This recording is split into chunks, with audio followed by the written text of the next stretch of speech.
This Wednesday, December 16th at 12 noon Central Standard Time, we're going to discuss grace and grief during the holidays and beyond. I'm sure many of you can look back on this year and know that we have experienced a great deal of things.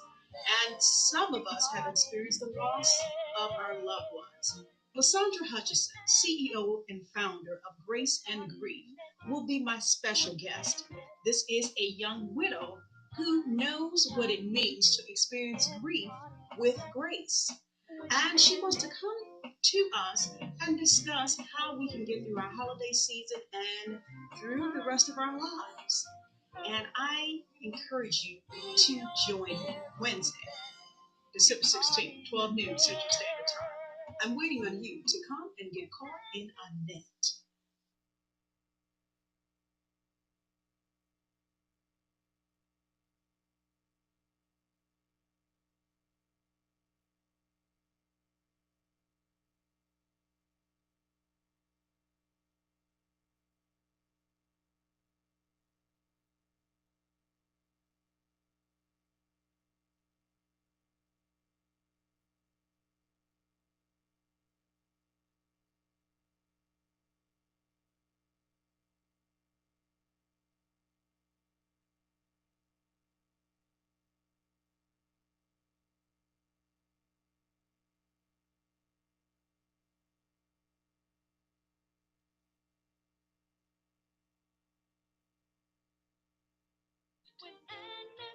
Hey guys, welcome audio.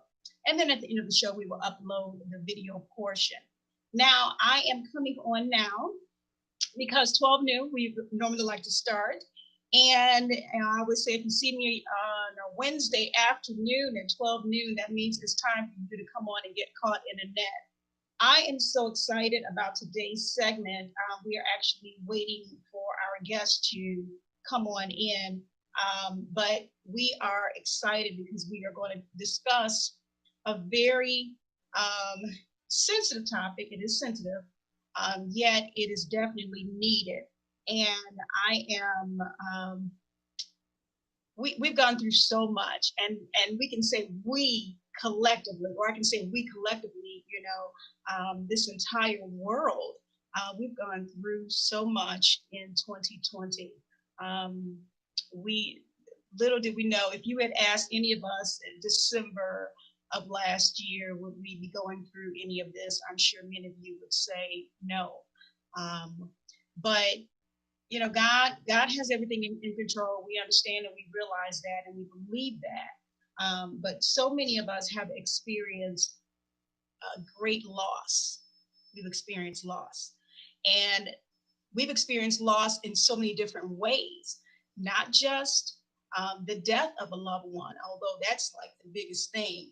But we've also experienced great loss in other areas of our lives. And things, if you can just say it, sum it up in one word or a few words, things just won't be the same. They won't be the same. This year has touched us in ways that we just really couldn't even imagine. I am actually going to go on over here to my Facebook Live feed and see who's all here as we await my guest. Let's see. I see you, Angela Elaine. Thanks for joining us. And then Michelle Hollins Casey. Is it Tamara or Tamara Farmer? I don't want to mispronounce your name, but thank you so much for joining me. I believe that's the young lady that was on Lady Beverly's live feed on this morning. And Sabrina Gallion, how are you, sweetie? Beatrice is on, and we appreciate you. And there are some other names here that I can't see. But as we are waiting Lisandra Hutchison to come in to our live feed on today, I actually had her, Beatrice, did I say your name? I think I did. I just saw your name pop up again. But thanks for joining us. I actually had her on my show, let's see, I think it's been a couple of years ago. Yeah, in 2018. And she, I reached out to her because of what we're going through this year. I wanted to see if she can come back and kind of give us a little bit more insight. I always say, Carolyn, thanks for joining us. I always say our own journey the things that we go through in life, sometimes we may feel that it's just for us. But I'm here to tell you that it's not. Whatever you deal with, whatever you go through, it's not just for you. It's not. And when you think back on your life, or to this point, a lot of times you're like, oh my goodness, I went through this, I dealt with this. But then sometimes what you dealt with or what you went through can help somebody else. That's why I say I don't believe what we go through is only for us. God has everything in control.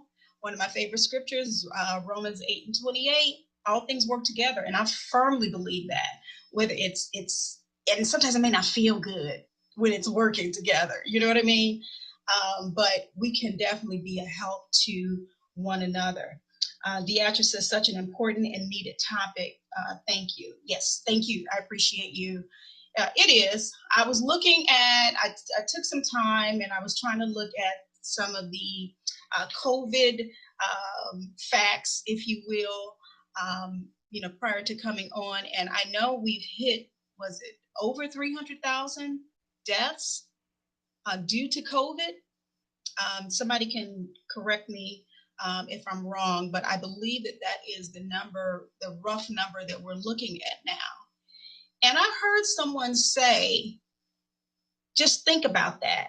If you think about that number, 300,000 who have lost their lives this year alone to COVID, then that means that there would be 300,000 empty chairs during our holiday season. And my heart breaks when I hear that number. It breaks. Someone's mother, father, sibling, child. And that's not always something easy to deal with. December has been known as, I think one of the psychology terms they say is sad.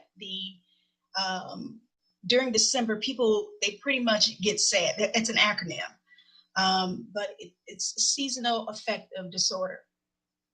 And during that time, unfortunately, people generally, they get sad around that time because it's the holiday season. And if their loved one is no longer here, it's hard for them to deal with it.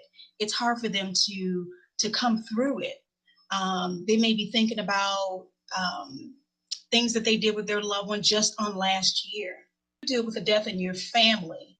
The firsts are sometimes difficult. And of course, what I mean by the first are the first holiday without them, their first birthday, if they're no longer here, without them being here on earth. A lot of times those are the hardest times to deal with. But we have hope. We have hope in Christ. And I think that, well, I know that the reason why I wanted to do this show today is because we can be a help to one another. I don't want anybody to think that I'm going through this all by myself. I don't want anybody to ever think that. We are here for you. There are people here for you. You can talk, you can vent, you can get things out in the open. You could scream if you want. And as we go through, and I'm seeing you guys come in, I do appreciate you for coming on in. As we go through, what I want to do is actually bring up what they have, and many of you know the stages of grief, because my goodness, when we go through the grieving process, and again, the stages of grief is not only for physical death of someone, okay? So when we look at that, you have to realize and understand that it can apply to anything. I'm pulling it up as we're talking. It can apply to divorce. I don't know how many of you have heard that during this time of COVID, unfortunately, a lot of people have gotten divorced because they've had to shelter in. and maybe I don't know, maybe there were issues going on before the COVID-19 pandemic with their marriage or what have you, but the pandemic really showed what a lot of people were made of. It really did. So it could be divorce. It could be the loss of a job. Um, it could be anything. So when we talk about the 5 stages of grief, we look at number 1, denial. That's one of the first stages, denial. And I'm sure some of you that are on here now that have experienced death in your family or the loss of something, you have gone through a denial phase.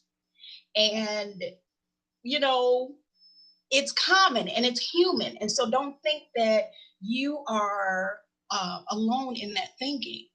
You know, your loved one, if someone could have just been there like the day before, or what have you. I think I just saw a comment. Karen says, my uncle will die on Christmas Day, and he passed on Christmas Day. My God. And that's what I mean by you can add the term that first stage of denial to that. Just what Karen just said here. He woke up fine. So her family could have been like, oh my God, no, this can't be. He woke up on the same day that he died. So then they could be in a serious denial phase there. Then we look at other stages of grief, and I'm going to list those out because my beautiful guest has arrived. Anger is the next one, then bargaining, depression, and then acceptance. So those are the stages of grief. You guys can look that up. And we can talk about that a little bit more in this segment, but I was just kind of giving like a brief overview of what we're going to be discussing on today. And I have in my midst the beautiful Lisandra Hutchison is here with me on this afternoon. She looks so beautiful. How are you doing? Thank you. You look so beautiful. I'm going to have to take that necklace from you after this interview, okay? That is just fine, honey. That's fine. You want it? You want it? I'm always taking somebody else's. So. Right.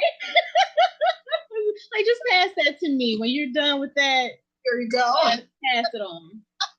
Don't be surprised. Thank you for having me, Annette. I am so glad that you're here. I'm so glad that you consented to join us on this afternoon. And we know and understand that you know, we can get busy and our jobs and everything, but you know, just taking time out to talk about this important topic is so key. And what I want you to do is, and I see so many of you coming on in, I appreciate it.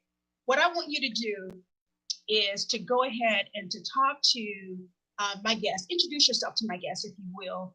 Some may have seen you. I mentioned that you were on my show a couple of years ago. They may have seen you then. They may know about you. They may not know about you. I know a lot of them on here that are new. So if you could introduce yourself to my guest, and then we can kind of go into our topic of discussion for today. Absolutely. So I'm Lisandra Hutchison, and as Annette said, I was on the show a couple of years ago. I lost my husband actually in 2017, so this is how it all got started. I married my friend from high school, Kenneth Hutchinson. We went to high school together, convinced him to go to college with me, so we went to Northwestern together, got married 3 weeks before graduation. Did some of everything. We're in ministry together, both majored in social policy. He worked in the education sector, I worked in the nonprofit sector. Had 4 children, bought the house, did grad school while he was working full time. I was working part time with 4 kids, just crazy maniac. But in January 2015, he was having some shortness of breath. At 33 years old, went into the emergency room, and they said he had cardiomyopathy. They said there was nothing that they could do for him, that he should get on a heart transplant list. So he was essentially in the last stage of heart failure. Out of nowhere, he hadn't had any prior symptoms. So went in, found that out. He wore a defibrillator vest for a while. was seeing a cardiologist. Actually, we were praying for a miracle. He was doing better. He started doing better. But in October 2017, he lost his grandmother early in the month. Started crying all day, really taking it hard. She had helped raise him. And so she was like his other mom. And so the day of her funeral, he went to the funeral, he sang, he spoke, he seemed to be doing okay. But later that evening, he went out to help one of his cousins learn how to drive and passed out in the car. And that was it. He died a sudden death. So that started me right into a new time of life. I immediately started writing because I'm a writer. I just write and journal and just like to blog. And, so I started writing about our lives together. I started writing about my faith in the midst of loss on Facebook. The response to what I was saying was so overwhelming. People were just constantly contacting me saying, this is profound. You need to write a book. We need more of this content. We don't see people talk so transparently and boldly right in the midst of grief and loss like this. Basically, I was sharing my grief process in a very public way, trying to heal and write for me, but also to encourage other people along the journey. And so that began what is now Grace and Grief. It's an organization that helps people grow through grief and live a bold life after loss. I do that through public speaking, obviously being a part of panels. We have an online community. We had a conference called the Rebirth Conference in 2019. There's a YouTube channel. And then I just like to collaborate and partner with other business people, other organizations doing similar work, and especially around mental health, especially for mental health around in Black and Brown communities. Beautiful, beautiful. Thank you for that introduction. Yeah. And you know what? I actually, was it yesterday? I went to go back and kind of review a little bit of the show a couple of years ago that I did review. Mm-hmm. And I don't think I realized or paid attention. And you actually said it then about his condition that he had. Yeah. But again, like you said, he was doing better. Of course, you were believing God. Absolutely. For it. So that to happen like that so quickly. And then, just as I was mentioning before you came on about the stages of grief, I'm quite sure you went through all of those, that denial was probably that first one that hit you, huh? Yep, absolutely. So what we talk about with the stages of grief is that there's 5 stages, but they're not linear. And so, I talk about the roller coaster. You end up feeling like I was in denial, then I was angry, I got to acceptance, but then I was back in denial. Then I was in anger, then I was in bargaining, thought I was almost out, went right back to, shock. So it's not linear. It's all over the place.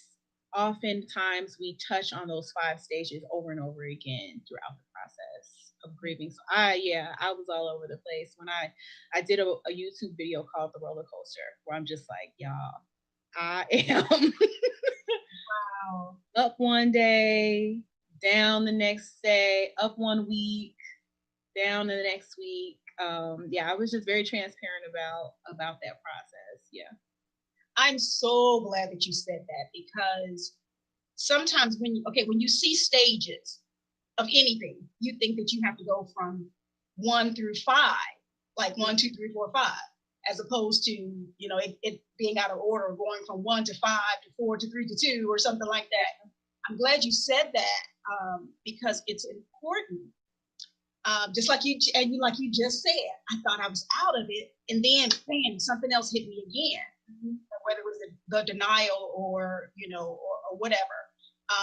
It can hit you more than once. Yeah. And years later as well too. Right. Sometimes people, even after they had the with that last part, the acceptance part, sometimes years later, look, I'm a witness, Yes. I would get to the point around here after my mom passed, and it was times later I would just bust out. I just cry, and it wasn't anything that triggered it. you Yeah. know. And then my husband like, your mom again, you know. He just, he just knew, you know. But yeah, it's something, you know, to go through these stages. And I always say everyone takes death or a loss differently. You won't go through the same way I go through. It won't affect you like it affects me. And that's another thing to understand and realize and accept, you know, as well. And no one can ever say, and if I can just throw this in here, that you should be over something by now. Right. You know what? I can't tell you that. You can't tell me that because we go through differently. It affects, you know, individuals differently.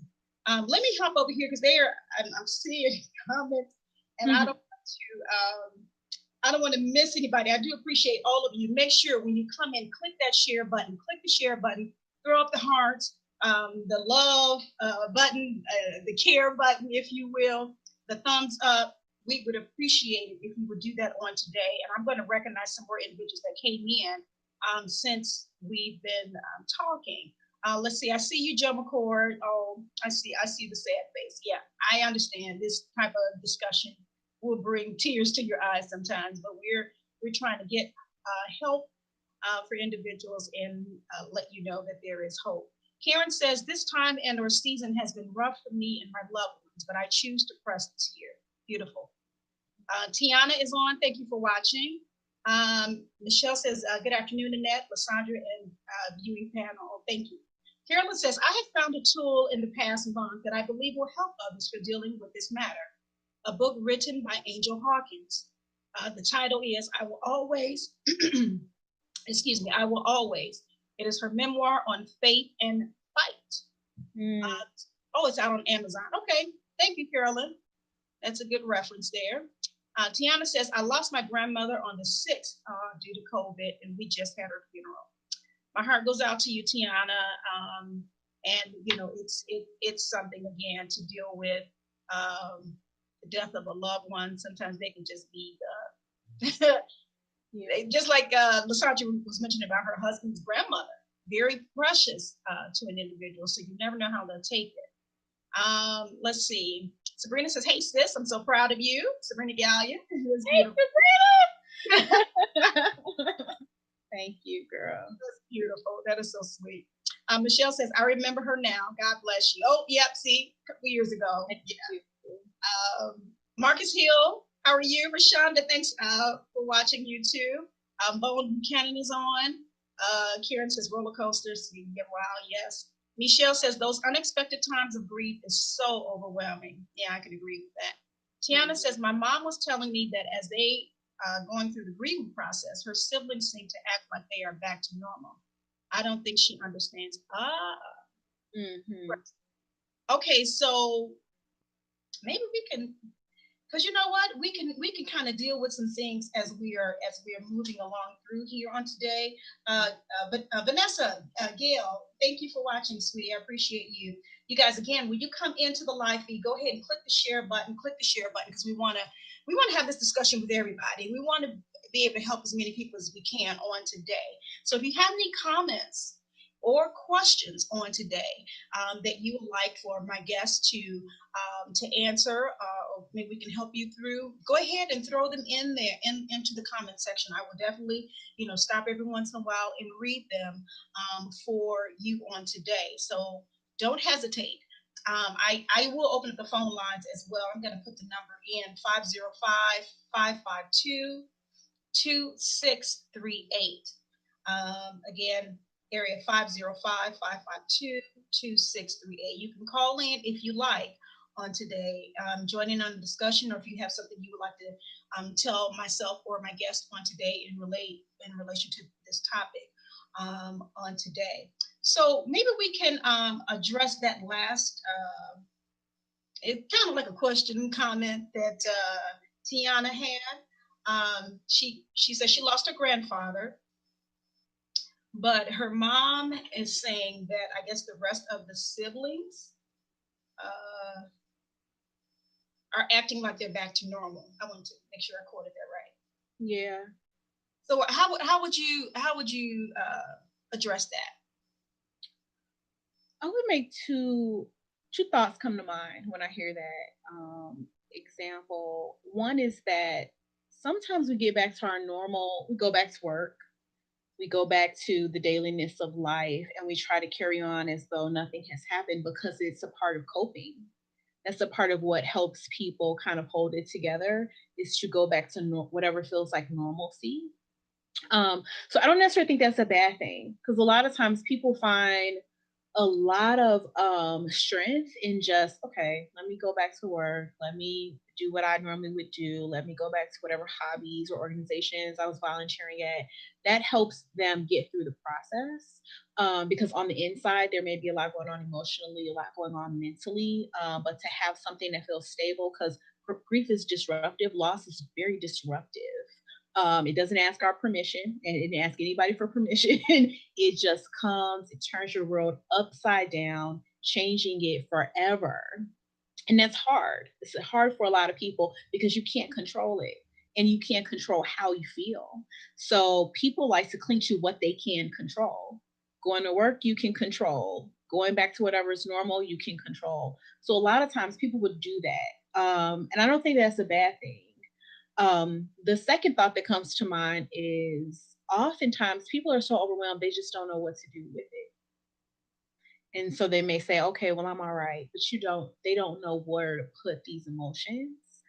People are afraid to explore these emotions. People are afraid to talk about it. You don't know who to tell. Um, and so sometimes people just stuff it to keep going. That was a perfect answer, and I totally agree with you. And I love how you said when you can't control that aspect, you go to what you can control. Yeah. You go back to your normal, if you will. But that's only a lot of times a coping mechanism, so they can kind of get through that loss or deal with it a little bit better. There may be 5 siblings, and let me make the correction. I apologize, Tiana, that was your grandmother that passed. So forgive me. I think I said grandfather earlier. There may be 5 siblings, and 2 of them may be just taking it really hard. You may have one that's stern, in there just firm, and they're not really going to show their emotions. Yep. And maybe, somebody else probably go back into throwing themselves into their work or into whatever, just to help them, to be able to get through dealing with that loss. And thank you for saying that that's not necessarily a bad thing. I just said right before that everybody deals with death differently, Yeah. loss differently, and so that's a prime example what Tiana just put in here for us. Elder McGee, I do see you watching. Thank you so much for joining us on today. Let's see. There was another comment here. I want to go back to this before we move forward. She said, "Thank you, Lisandra. That makes sense." She also tries to keep busy, and it's been helping her. So she said, "Thank you." Wonderful, wonderful. Okay, Tamara says, "My brother died last month. He had sarcoidosis." Oh, okay. I think sarcoidosis. I think that's what's the actor name? Mm-hmm. It's right at the tip of my tongue. Oh my goodness. I think I know what you're talking about, but I can't think of it either. Comedian, right? Right. He's performed with Steve Harvey and Cedric the Entertainer. Oh my goodness, he had his own show. But I think he had sarcoidosis, if I'm not mistaken. She says, "I am still in denial." Bernie Mac? Bernie Mac. There it is. Thank you. Oh, good. And Tamara, she put that in there. Thank you. Okay. She said her brother died last month, and she's still in denial. It's hard to accept the fact that he is no longer on this earth. Yeah. Wow. How would you address that, Lisandra? Oh my goodness. It is so hard to wrap your mind around it. I often say you can really only wrap your mind around the realities little by little. It's so big, especially I think when you lose, is it a sibling? Yeah. You've been with them your whole life. We've been with our siblings longer than we've been with our spouses, our kids. This is someone that goes all the way back to childhood usually. So to make the cognitive leap that they're not here takes a lot. It takes a lot. It's like trying to eat a big pizza. You can't one piece at like one bite at a time. Like you can't take all that in. You can't sit down and eat it all in one moment. So I think that that's okay. I think that that's normal. So I just want to say that and just affirm that it's normal. Yeah. It's normal to have a level of denial. It's normal to just find it hard to digest and process the reality of it. I would drive around sometimes and I would say to myself at moments, I would have to say, Lisandra, Kenneth passed away. I was just talking to me. I'm just driving down. I'm just going to the grocery store. I have to have a conversation with myself and say, Lisandra, Kenneth passed away and he's not going to come back. He's not going to come back. So that means, and then whatever that meant, right, in that moment. And I would do this a lot because it's hard to process. So I think that sometimes having those conversations with yourself, taking the time to grieve, taking the time to maybe look at old pictures, even reminisce on good things, good memories. I did a lot of reviewing what this person meant to me.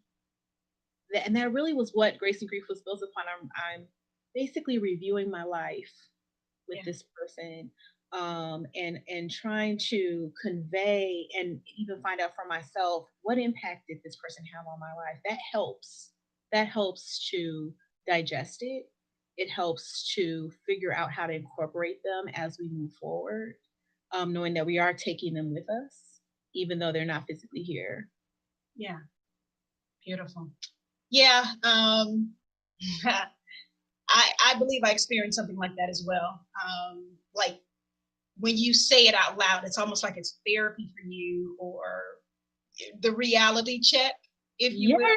It's a reality check for you. Yes. Yes, because it's like, okay, they're not coming back, so you have to, and God left me here for a reason, so I have something. Awesome that.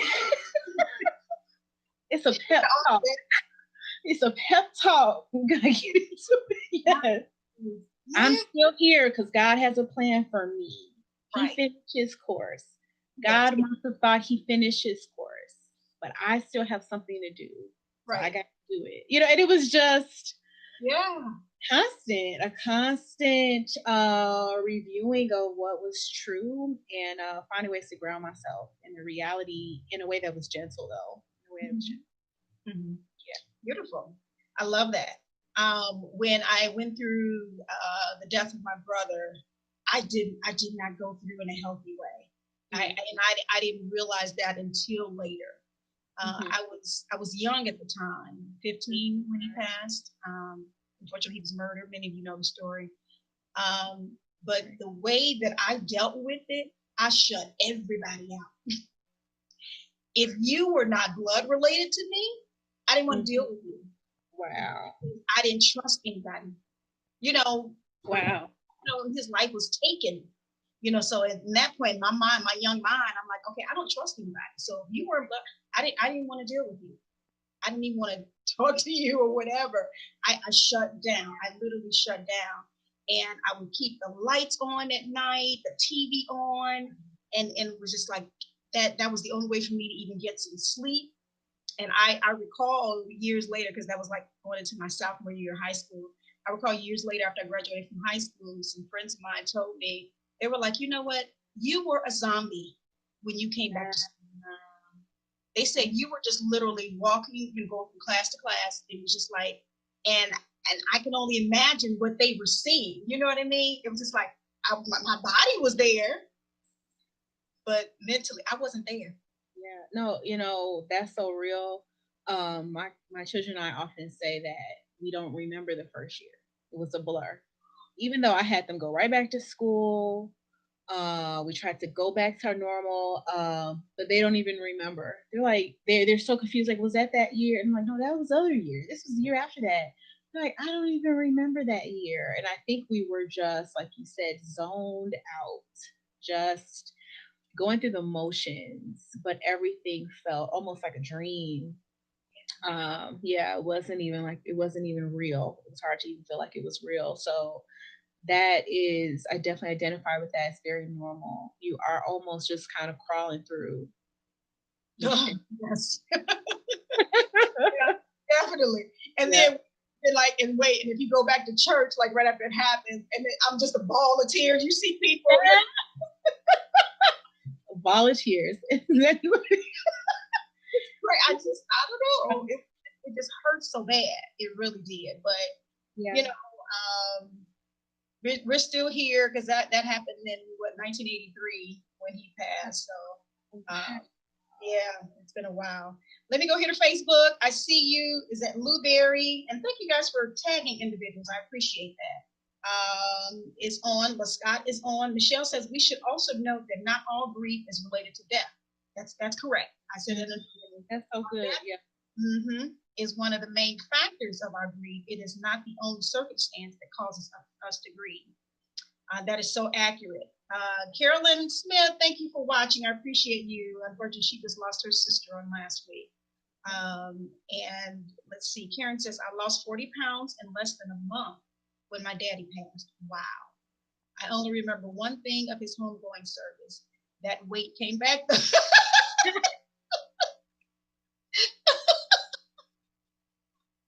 Thank you for that laughter. That's good.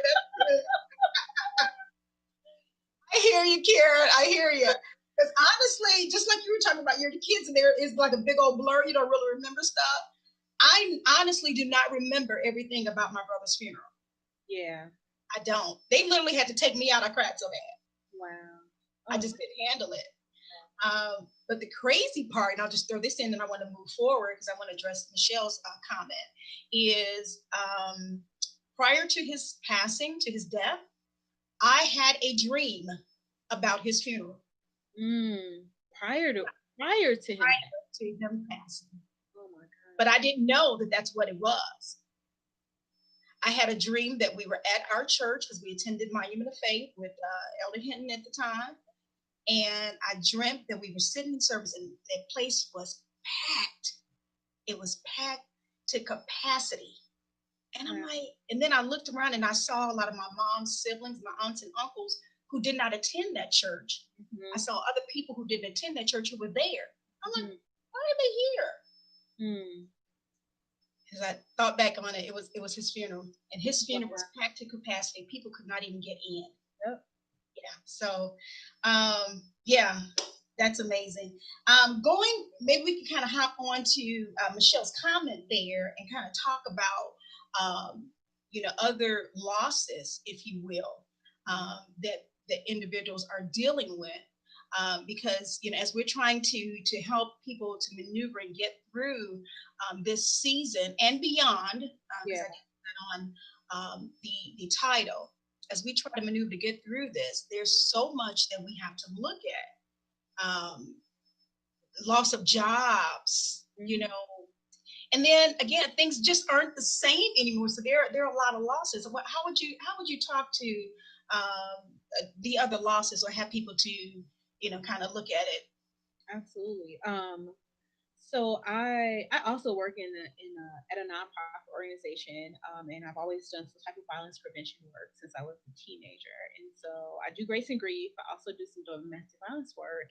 And one of the women I work with is a counselor, and so we did an interview a couple of weeks ago for that organization about grief and talked about the same thing. One of the things that came up in that conversation was this idea of collective grief. We had read an article, I think it's in the New York Times, that was written in the beginning of the pandemic about the fact that globally we were grieving because of the loss of normalcy, and that we were also experiencing anticipatory grief because we didn't know what was going to happen next. And so this is just a grief of my daily life has pretty much been snatched from me out of nowhere. I don't know what's going to happen. I don't know when things are going to become normal. And that evokes grief in and of itself. Sadness, denial, bargaining, anger, shock, all of that. And then finally, we have to come to an acceptance place where we say, okay, we got to make the most of this. which many of us, I think, have experienced that grief over the pandemic itself. And then there's layers to it because, like you said, there's loss of jobs for many people. I think even when you think about people in the health industry, I mean, people that work as doctors, nurses, surgeons in the healthcare field, that has taken on a whole nother meaning in this um in this time, and I'm sure they didn't see that coming. What they've seen and endured and the level of grief and trauma they've experienced on the front lines. And so there's grief there, and then there's also grief because of just how many people have passed away. I feel like there's been a lot of loss to death, not just because of COVID, but just all kinds of reasons. Just a lot of deaths during this time. So I think that's also a thing that's hitting all of us hard collectively. I want to say too, we also experience grief during situations where we grieve everything. We grieve regret. Like, we grieve when we've made big mistakes that are hard to recover from. Like, I heard someone say before, getting into debt is like easy. You get in there with like a shovel, but trying to get out, you got to almost come out with a little teaspoon. And so Good point. There's grief around finances. There's grief around poor decisions. There's grief after divorce. There's grief after abuse. If a person has suffered abuse in a relationship, there's just so many different kinds of grief and reasons that we grieve. And it's kind of a reason why I feel blessed to be able to be in a position to talk about this issue, even though it's birthed out of a painful life experience, because it's so universal and it just crosses all socioeconomic, all gender lines, all backgrounds, all ethnic, all religious lines. We all have been impacted by grief. So, yeah. Mm-hmm. That was beautiful. And the first thing you said, I'm still stuck back there. We're grieving the normalcy. Yeah. We're grieving that we don't have that normalcy any longer. Yeah. And that is so true. I mean, if you look across social media, yes. That's, and then people are having a hard time. I did some positive mental health tips on my YouTube channel. People are having a hard time with wearing the mask all the time. You know, it's like you kind of have to think about it. Like myself, if I go out, sometimes I'm walking out the house and maybe I don't have my mask on. I'm like, oh man. So then I started keeping them in my car. Yeah, a lot of people are. Yep. Yeah, because it's like, okay, you don't want to not have it. Yeah. You just have to get it ingrained in your mind. This is the normal right now. Yeah. So it's like, oh my God, it's so different. Yeah, I believe honestly and truly, that's the first thing that people are grieving is the loss of normalcy. It's just not like it was. And we're so we're trying to get back to that. Yeah. Before time. Well, that sometimes it could hinder our progress, which, if you look back and they had to go into another shutdown because people, it was spreading more. Yeah. Karen said with the fall that it was going to come again. But I honestly believe that a lot of times people were, okay, it should be over by now. Let me just go on out, and not being cautious and careful enough to continue to wear that mask or what have you, and thereby spreading. Yep. So many people are asymptomatic and don't really realize it. Let's see, Ava is over here on the watch party. She says Ava Perkins here, and she lost her dad this year. Oh, back in September. Okay, my heart goes out to you. I'm so sorry.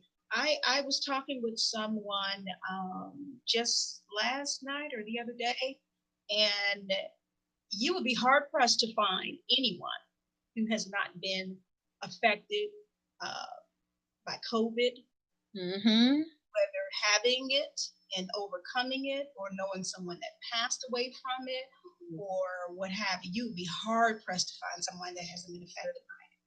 So that in and of itself is a lot to deal with. Would you agree?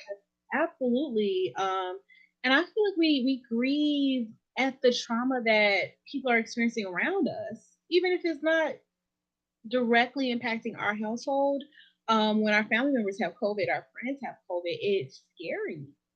It's scary because you don't know how this person is going to be impacted, if they're going to have symptoms that are easy to cope with, or if they're going to end up in hospital. Like, we don't know. And I just think that that's a level of living on edge that we're not used to. So that is also a part of grieving, that normalcy and just the feeling of safety. There's a loss of safety. Yeah. Loss of security. Yeah. Oh, you're bringing up some good points, some great points. My goodness. Let's see. There's a question here on the floor. Michelle says, how do you express to those who desire to prolong comforting you after grief? You know, the ones with good intentions, but you really needed to stop. Oh my goodness, that's an excellent question. Interesting question. A lot of people, I think, don't feel enough comfort. Don't feel that they have enough comfort. I'll give an example to this question, to this point. So I had, I often say we were very well supported. After the loss of my husband, in every way. We had people here day and night. I didn't have to lift a finger. I didn't have to figure out what I was going to eat, what the kids were going to eat. I mean, we were just so well taken care of. And there were lots of calls, lots of messages, lots of texts, lots of posts. But I want to say probably on like the 24th day, I sent a mass text. I just was like, hey, now, if I don't call you,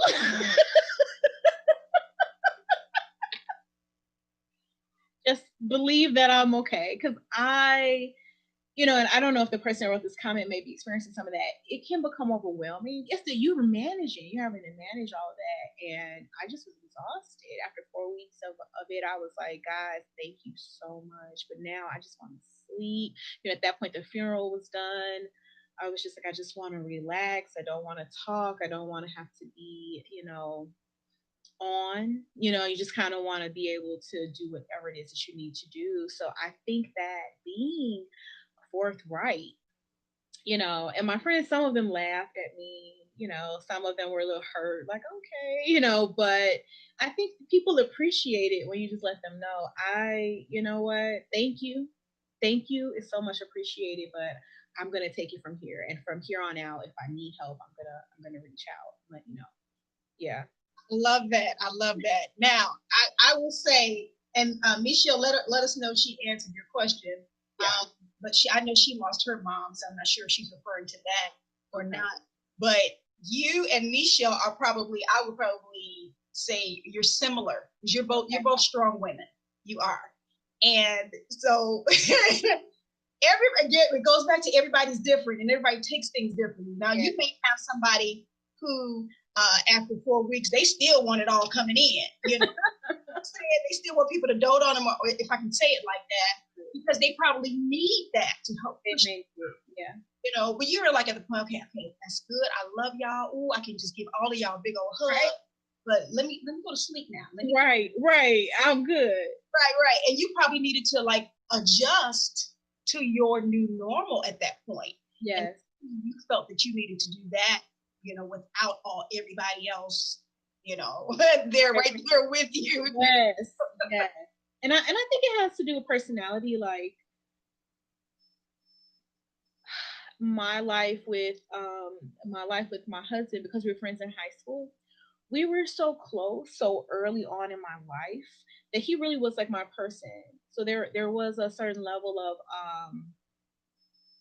what's the kind of like privacy around our life and our family life. And so I kind of wanted to get back to that. Even though he wasn't around, I still needed to feel as though, I had my own life and like a boundary between me and everyone else. And how to learn, I wanted to figure out how to define that, and how to kind of reestablish that. So yeah, I think it was that too. So I kind of think it depends, like you said, depends on the person and who they lost, and if they're extroverted, if they're introverted, you know, all kinds of different factors go into how we grieve and what kind of support we need when we grieve. Yeah, definitely. Oh, those are good points, and you're hitting it right on the head. I totally agree with you. I totally agree. Um, let's see. Okay, let me go back up. I want to make sure I'm not. I see some other comments, but let me go from the top here. Let's see. Tiana says my mom came back from Seattle in 2017 to care for my grandmother, and she always felt that if one of her parents passed, that it was just closure for the entire family. They aren't close. So, do you feel encouraging her to go back to Seattle is a good thing for me to tell her? Ooh, now that's a deep question. What would you say? Yeah, she said she came here from Seattle to, is this to care for her? To care for her own mother, which is Tiana's grandmother. Yeah. And is she saying that, is Tiana saying her grandmother passed or? Yeah, her grandmother passed, and her mom had always said, let me go back. She always felt that if one of her parents passed, that it was just closure for the entire family. So that's how Tiana's mom feels about, one of the parents passing. So then she says, do you think Tiana should encourage her own mother to go back to Seattle? Do you think that's a good thing to tell her? I guess it depends on a lot of things. Her mom may need some more support now. Like she may need to be closer now that her mother has passed away. She may not feel as, you know, as good as she did to kind of, be so far from her own children. So that things may have changed. So I think that's the question. Have things shifted? Has her mother's needs shifted emotionally, or Tiana herself have her own needs shifted? Sometimes, like when we lose someone, it causes us to change how we're doing life, what we feel is important, how much time we want to spend with our loved ones, because it causes you immediately to deal with your own mortality and should think about how life is fragile, the fragility of life. And that can change. That can make someone say, you know what, I'm moving back home, or you know what, I'm going to change around my priorities. So I think it warrants a conversation. Yeah. To try to assess where they're at. Yeah, where her mom is at. I would actually agree with that. And I think as you were talking, LaShonda, I was thinking about the first interview I had with you about how you mentioned about the therapy for you and your children. I think that's key. And as you also mentioned, about your advocacy for mental health in the African American community. Unfortunately, a lot of times we don't feel that therapy is for us. And unfortunately, a lot of times in the church, we think that therapy is not for us. But I would encourage, you all, if you can get therapy, that would be key. I advocate Christian counseling therapy. So I would encourage individuals to do that if you need. So in conjunction with what LaShonda just said, those questions need to be asked, about what changes, your mom may be dealing with right now. And then also, I would also encourage her to maybe seek therapy, or you yourself or some family members, maybe to kind of find out where you're at to see what's best for your mom. Because if she goes back to Seattle, she may go back and just go full force back into her normal, if you will, or she may go back there and maybe still need you all that are here, or wherever you are. So those questions are good to ask. What were we going to say? So true. You're asking me, Annette? No, I thought you were going to say something else. No, I was gonna say Lisandra. People always call me Lisandra because it's easy to get it mixed up. No worries. It's easy to get it mixed up. Okay, I'm so sorry. Okay. Yeah, I actually have a goddaughter named LaShonda. Wait, yeah, LaShonda, and yours is Lisandra. So yeah, I went to a church where there was a Shonda, Lisandra, and then I was Lisandra. Everybody was like, you know what? We gonna just call y'all. The L ladies answered your question, Tiana. And I thought she gave us you some really great points right there. Let's see who else here. Tamara says, my brother told his girlfriend that he had a dream that he had trouble breathing and died. An hour after their conversation, her brother called 911 and told them he couldn't breathe. The defibrillator, try to say that 3 times, went off when EMS arrived, but it didn't bring his heartbeat back. Oh, that's how her brother died. Okay, I'm so sorry.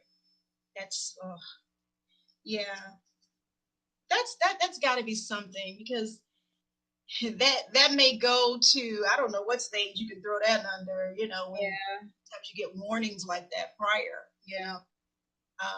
I don't know. Would you, I'm trying to think, denial, acceptance, anger, maybe under anger? I don't know. What do you think? Yeah, I definitely think there could be some anger there, with how long they waited for help, or how at what point they acted in terms of calling. I would also just, and I don't know if there's any issues of guilt there, but oftentimes we just deal with a lot of guilt about how we handled it, and we'll relive it, those moments from the time we learned about the dream to how long did it take before the defibrillator went off, and try to go back and relive and rework those moments, trying to figure out what could have happened differently. And so I want to say that is normal, but it's also a place where we have to we have to know that we can only do the best we can with where we're at in the moment. There's something called hindsight bias. I learned that in studying grief, where because you have lived the moment, in hindsight, you can see things that maybe you could have done, but when you were in it, you couldn't see it. You just couldn't see it. The person that you were, the information you had, the state of mind or emotion that you were in the moment, you did the best you could. I struggled with that a lot. Just trying to think, gosh, was there something more I could have done? And so it took a lot to work out or work through all of that. But I would just say that to her, just if that's an issue, just let be at peace. Know that you did all that you could in the moment. Right. Yeah. That's good. That's good stuff. Thank you. Racine is on. Tamara, it said it must have been so hard to lose your husband. Oh, she's saying that to you. Yeah, child. I don't know. I said I know the Lord. She's a strong woman. Just put it that way, because I don't know, and we're going to talk more about how she started Grace and Grief YouTube and organization. I want to talk about that a little bit more as well. But when I first heard her story, I mean, it blew me away. It really did. She was on our local news station here in Chicago, ABC7, telling about her story and her journey. And I saw it one night, and then I noticed she and I had mutual friends on Facebook, and I inboxed that mutual friend, and I'm like, please, can we get her on? And that's how we made our connection. But again, hearing your journey, and I totally agree with you on that. That's why I'm talking about this a little bit more, Tamara. I can only imagine. I can just only imagine, how it would feel to lose your husband, somebody you've been with for so long, and then all of a sudden, just like that, just like. Did you want to say anything to that before I move on to more comments? Sure. It's interesting. I don't know, Annette, have you gotten on Clubhouse yet? Have you been on Clubhouse, the Clubhouse app yet? Have you heard of it? Yeah, y'all know I'm old. What you talking about? What's Clubhouse? You are not old. You are not old. Let's keep that straight. That sounds like something y'all young folks have. What's Clubhouse app, honey? Clubhouse app is a new social media app where you can join different rooms and have like actual real-time conversation. You can't see anyone. It's not video based. It's audio based. Oh, it's like chat rooms, like old school chat rooms, but instead of typing, you're talking. It's been actually gaining a lot of popularity really fast, but I would say get on there. Yeah, you're not old. You are so relevant. You got a whole show. You know what? you stay current. So it's so funny because I was just in a room on Clubhouse talking about about this. And I was making the point that if someone were to ask me prior to my husband passing away, Lisandra, what would you do if Kenneth passed away? I probably would have said, oh my God, I will fall apart. I would just be like, forget everything. And I can't do this. I can't take it. But we don't know what's in us until it happens. Say that again.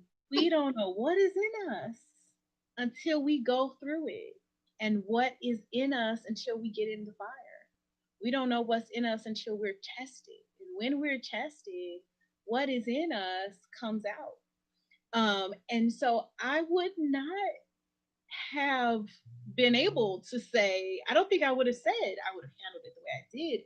But when it happened, what was in me, I think the history that I had with the Lord, my understanding of his sovereignty, the way that he had given me actually a repetitive dream that I saw the manifestation of this dream in the hospital the night my husband passed away. It wasn't about him passing away, but it was about another family member that actually lives out of town being with us and paying for dinner and saying, I'm going to pay for dinner. I got it. I saw this happen in a dream 3 times a year in the year of 2017. So when my husband passed away that night, this relative who was from out of town, had never been over our house, was in town for the grandmother's funeral. So just so happened to be at the hospital and pulled me to the side and said, whatever you and the kids need, please let me know, and basically was saying like, I've got it.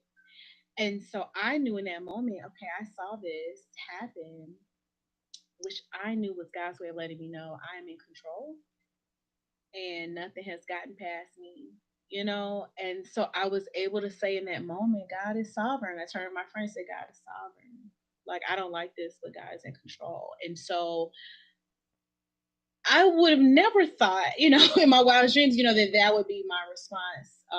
But it was, to God be the glory, I would say. But yeah. Wow. Yeah. We don't know until we're in it. Yeah. You're right. Oh my God. I say that all the time. And I always say, whatever's in you gonna come out. So whatever's in you is gonna come. Real. And I mean, it could be good or bad. I mean, you know what I'm saying? That's what I say, good or bad. We don't know until we're tested. Yeah. Right. Oh my God. Oh my God. Yeah, thank you so much for sharing that. Let me see here. Oh my goodness, there's so much more here. Carolyn says, right, you don't want to talk about it. Say I'm okay and want to move forward. I think that was in response to Michelle's comment earlier about wanting to move forward when people keep wanting to help you. Yeah.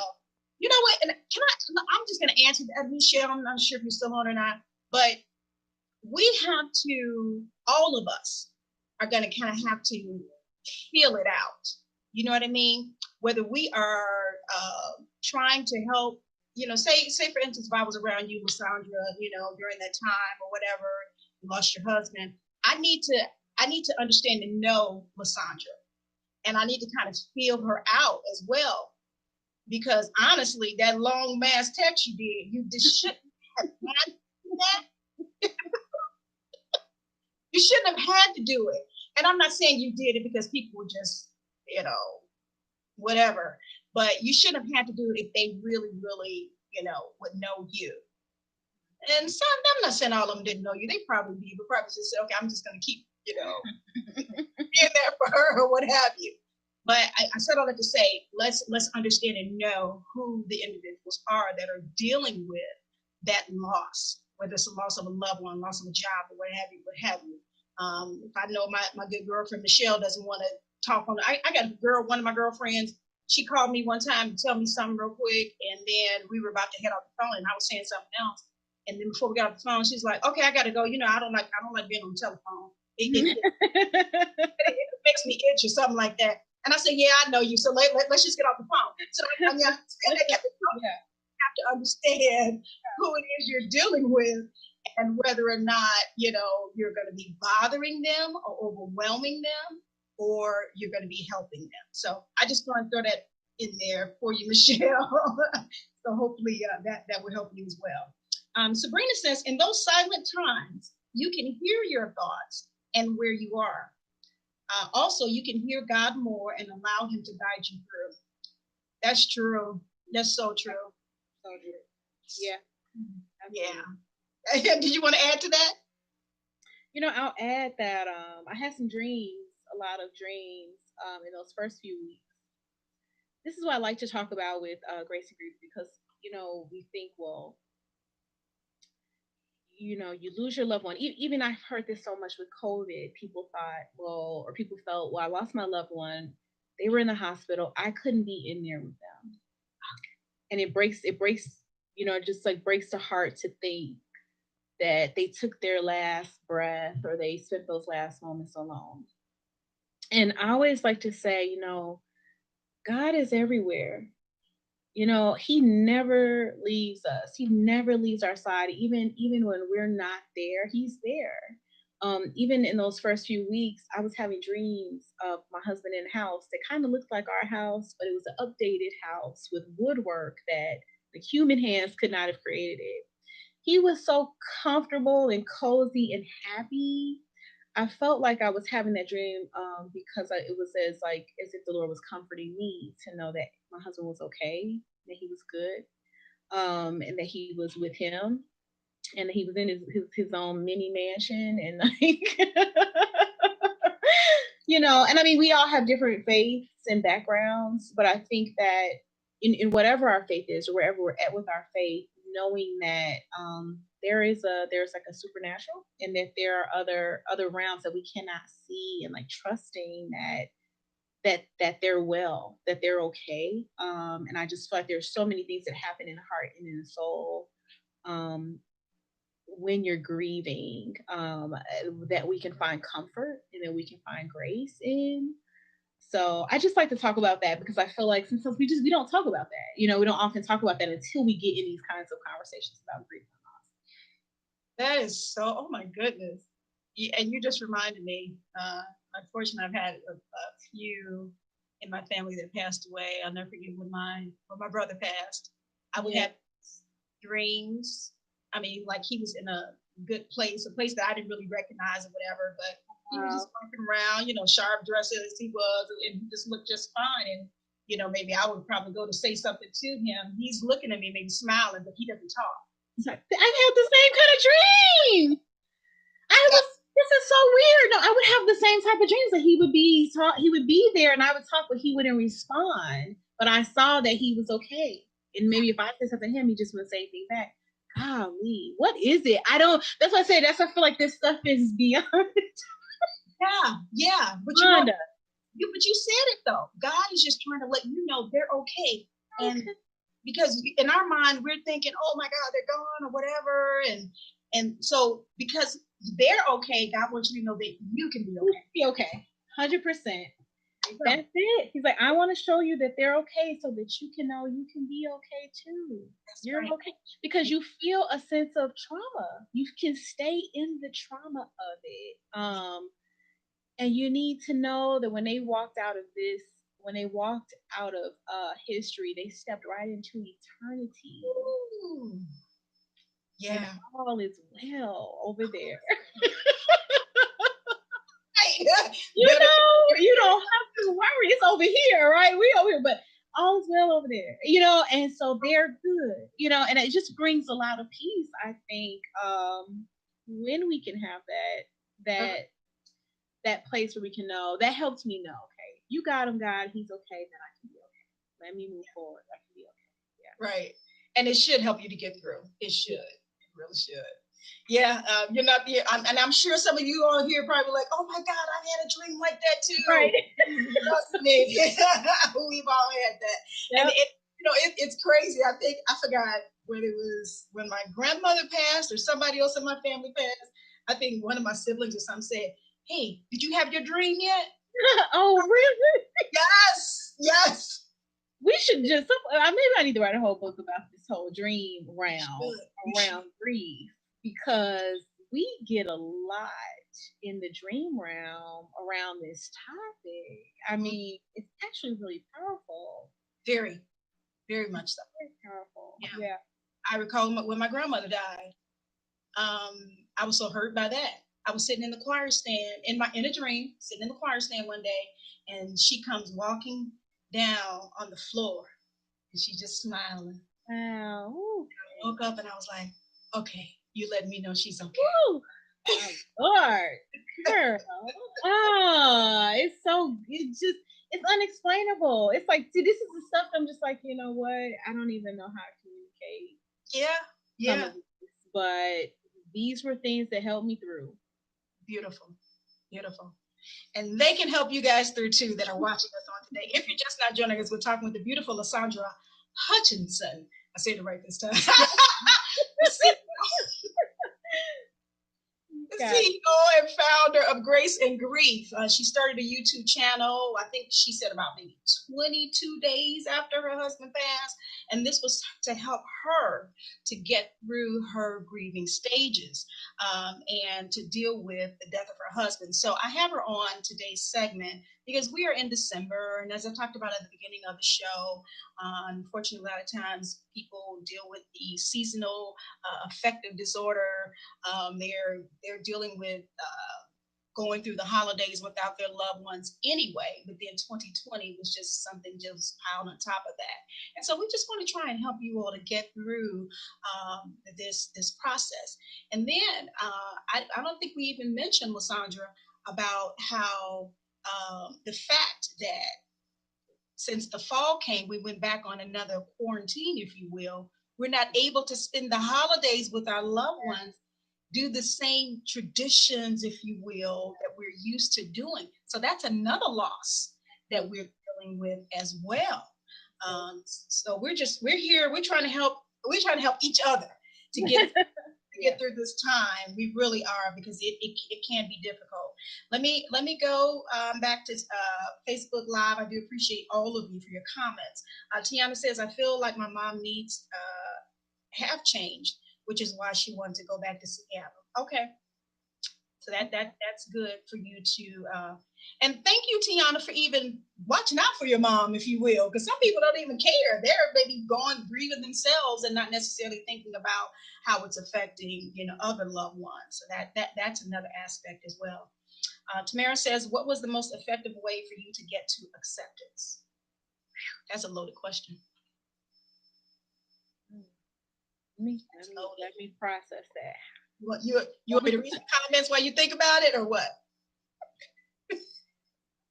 Just like, get me straight. What did we do to get to acceptance? Okay. Boy, goodness. Well, I would say that again. So the 5 stages of grief they're not linear. So you can get to acceptance in measure. You get to acceptance in measure. That's how I would say it. Like, there's an extent. So you may say, I'm not 100% acceptance. You can say I'm at 30%, then maybe later you say I'm at 50%, until maybe one day you're at 100%. I think that when we accept something, it's not that we feel okay about it. It's not that we're okay, like, oh, it's fine. You may never feel like what has happened or who you've lost. You may never feel like it's fine. But it's just that, but I've accepted that it happened. And therefore, I'm not trying to bargain and change it or fight against it. I've surrendered it. I want to say let me say at this point, many things help me, right? I don't want to minimize the counseling. And I know, Annette, you talked about that. I don't want to minimize that. I went straight to counseling. I immediately, everyone was like, really? I was immediately like, now, was it your suggestion? Did somebody else suggest that to you?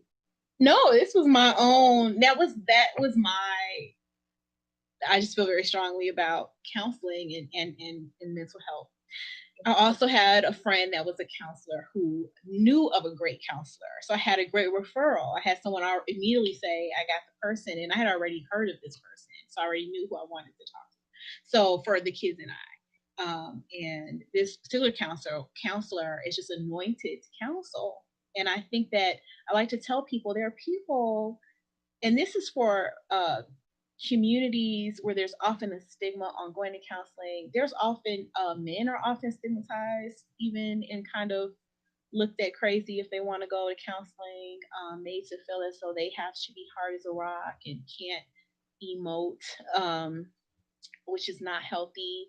But for men, for communities of color, and in the church, I often say to people in the church, There's an anointing to counsel. God has gifted people with a word of knowledge, that they're gonna get to the bottom of it faster than you're gonna get to it at home. Listen, you know what I'm saying? Because God has given them something. God has put a gift in them. My counselor, she amazes me. I mean, I could say stuff. I'm talking in circles. I'm all over the place. I can barely make sense of my own thoughts. And she will hear all that I've said, listen, and in one sentence repeat back to me like the bottom line of it all. And I'm like, wow, yes. Yeah, she's anointed. And I'm astounded. Like, how did you just make sense of that? How did you do that? And I have no idea. And I just, it astounds me. So I think we should never minimize not only how powerful the counseling is, but how accelerated we can become in our healing process because we have the help of the counselor. Yeah. They become a part of our support team. And it doesn't say that we're weak. I love Dr. Henry Cloud is an author and also a therapist or a psychologist. And he says, our vulnerabilities don't cause our strengths to disappear. You can be very strong and still have vulnerabilities and need help. The fact that we need help does not cause our strengths to suddenly disappear. We can be weak and need help and have vulnerabilities at the same time. All of these things coexist within each person. There is no shame in that. That's just called being human. Yeah. I love it. I love it. Yes. That was perfect. But yes, don't look, and I thank you for saying that about counseling. Don't look at it as being weak or that you're crazy, if you will, because unfortunately that's the label and the stigma that has been attached to it.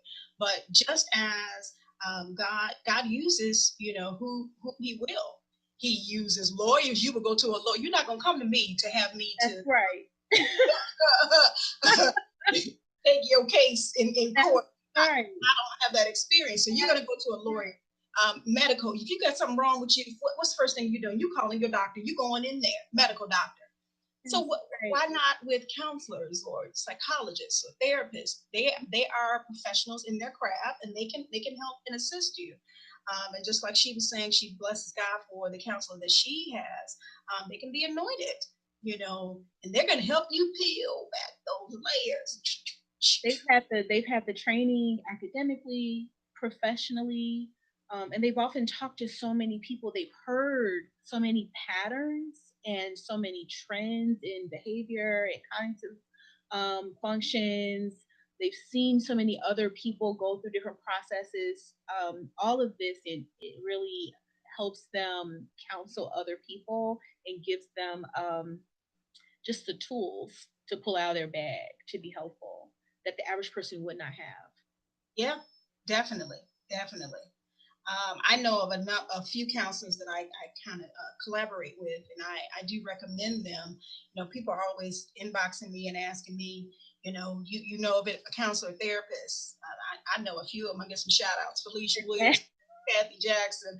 I had a few of them on my show, as well. Chantel Taylor's Biddings, she is a wonderful counselor, therapist as well. So it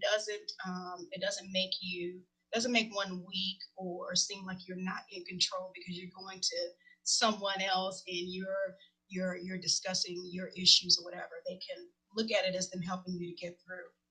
Can I make one more point about the acceptance? Okay, so I didn't want to leave that person hanging.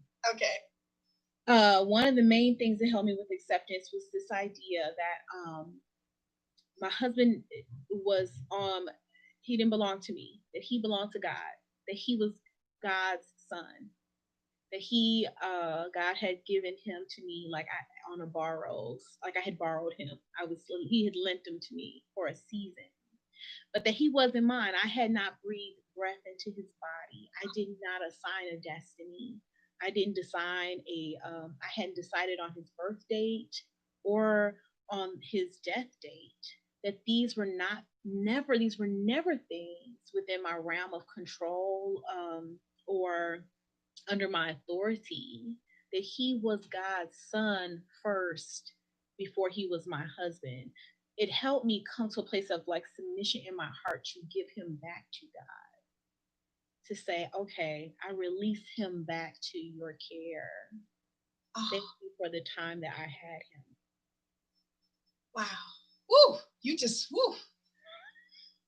That helped me. Somebody just said, wow, that's deep. That's the same thing I was just thinking. That is deep. That is very deep because it helps you to put things in perspective. And kind of help you to get through. I know me, I probably be still crying all over the place. But to think of it in that respect, yeah, he didn't belong to me. He was on loan to me, if you will. And I've heard different ones to say that maybe about their children or what have you, and that has helped them to get through. But that was loaded. Thank you for adding that in. So hopefully that will help the question.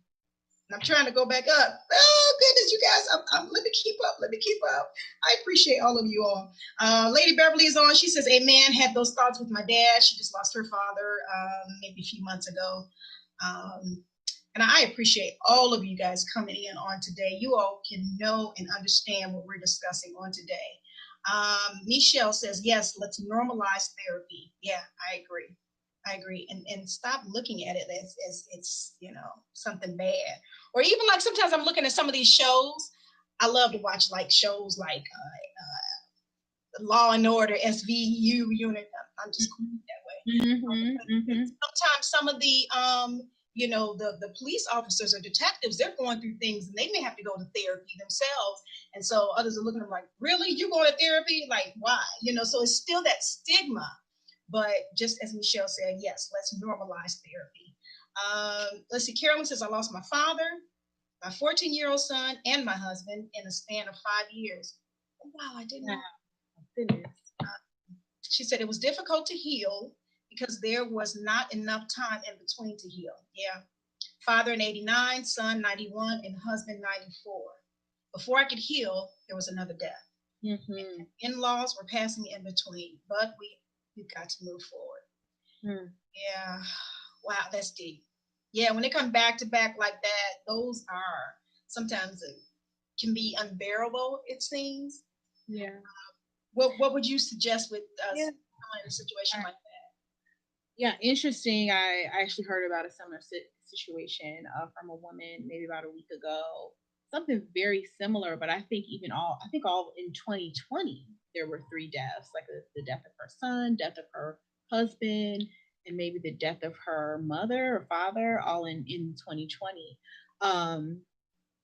That often makes me think about Job. I think we always start thinking about Job because when you see a person under that much loss, experiencing so much loss, so much grief back to back to back, I often just think you have to give yourself the time. And I'm sure, that has happened some time ago, but just give yourself the time to feel how you need to feel. And that's because there's no, I'm good. You know what I mean? Like, how are you okay? Like, you really need to be, I always talk about authentic grief. You need to grieve authentically. And I think especially in those times, if you are in pain, gut-wrenching pain, being gentle with yourself, trying to just take care of yourself. I talk about that in Grace and Grief as well. Take care of your basic needs, like vitamins, getting outside, water, walking, whatever helps you feel good, because it can be like lifting a ton of weights just to get up and get in the shower after all of that, just to be able to keep your doctor's appointments, just to be able to keep showing up for life in general. So I often tell people, be gentle with yourself. Do the things that are going to help you physically feel strong and healthy. And then again, the counseling, talking to a therapist, working with other people that are trained or have experience in helping people through grief and loss. Yeah. That's good. I hope you guys are taking this in because she's giving out some great nuggets today. not only is she a young widow, she started a foundation organization, but she goes out and she has she gives talks, and she tries to encourage the individuals who have experienced loss in their lives. So she's giving out some good information. You don't have to pay for it. I don't know how it's set up when she goes out for her workshops, but please, let's take heed. I thought it was appropriate to have her again during this time as we're ending this year of 2020. Let's see. Tamara says, I am hurt because my brother died alone. Yeah, and you mentioned that. Well, I know we kind of talked about that in terms of COVID, you know, as well, because my heart, your heart just goes out, no matter what, or how the individual was or what have you. I'll never forget when COVID first hit, and we had actually in my own church the loss of one of our members from COVID. And all I could think about when I heard that the individual was diagnosed with COVID, all I could think about is their spouse. They couldn't be there with them. Right. And I was like, Lord, please don't. I can only imagine. I mean, but the Lord has His final say, and took that individual on. Mm-hmm. But my heart was just going out. And then, of course, that's all you heard. People were not able to go, because of the pandemic, and it's just so hard. So I can understand what you're saying there, Tamara. Theo, this is on. I appreciate you. Let's see. Michelle says your children, I'm sure, help you get through as well. Children give us so much hope, especially during difficult times. I want to stick a pin in that, because I do want to talk about your babies, because it's been 3 years as well, and I kind of want to, however much you want to share about your children, Sandra, and help them even to get through, because I'm sure, I mean, there may be adults here on the live feed, but individuals may need to know how to help their own children through grief and loss. I want to talk about that, but let me hop over here real quick to the watch party. And Ava, she says, as a personal marriage and family counselor, I find it hard to hide my emotions with clients who talk about the loss of their loved ones. One session, I use just as many tissues as the client. I can understand. And we bid you Godspeed in your profession. We thank you for what you're doing as a counselor, Ava. None of us know the future. We can only learn from the past to make us better. Okay. And then she also says, you get a lot of comments over here. Go ahead, Ava. She tearing up this watch party. I'm trying to see if I can see more of this one comment, but it won't let me. But I do thank you for coming in. She said she was angry in the beginning, that she didn't have a chance to say goodbye and with her loss as well. So yeah, she's talking about going through those stages. Stephen Harris, my good friend, thank you so much for joining us on today. Make sure you guys, if you haven't done so, please go ahead and click that share button and make sure that everyone else knows about what we are doing here. Let's see, I'm going back over. Theodis says, I lost my mom, Helen Ivy, 2 years ago. Yeah, I remember that. It hasn't been a day that I haven't cried. And don't you make me cry, Theodis. And I did the worst. And the holidays, because of her cooking. I don't even have the appetite. But God is healing me. Okay. And then that's another aspect, because he's talking about his grief. Yeah. His grief caused damage in other areas of his life, which his marriage was one of them. So maybe, I don't know, maybe we want to try and address that. Yeah. So I often have this conversation with people that have lost children, right? Because the impact on the marriage after the loss of a child can be a lot. And I have heard different experiences, and just try to help when I'm doing some grief coaching and trying to just pray for people and help them kind of get started on their process. We grieve differently. And so, like in the example with this man and his wife, I think it's hard because even if both of you are grieving the same loss, the way we grieve is so different because it's so unique to the individual. Oftentimes, too, as we discuss, men being able to communicate clearly and freely how they feel can be challenging, especially because just even in society, there's so much just crazy, shaming of men in terms of allowing them to be vulnerable. And they may not even have the words, to be able to put it in. And so it can exasperate, especially a relationship if there was already tension or if there were already issues there. It can make it that much harder. So again, I think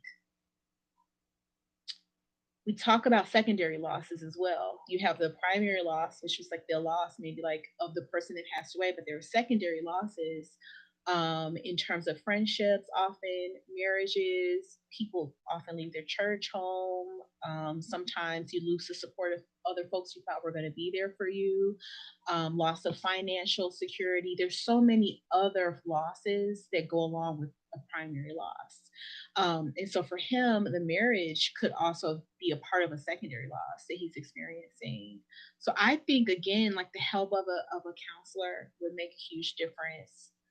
Trying to understand how is one impacting the other, or were those problems already there, but now that the grief is there, the grief is also the grief is present. It is illuminating what already existed. I like to say too, when my husband passed away too, I had no sugar. My husband used to use this comment. He used to use this phrase. I ain't got no sugar. Like I don't have.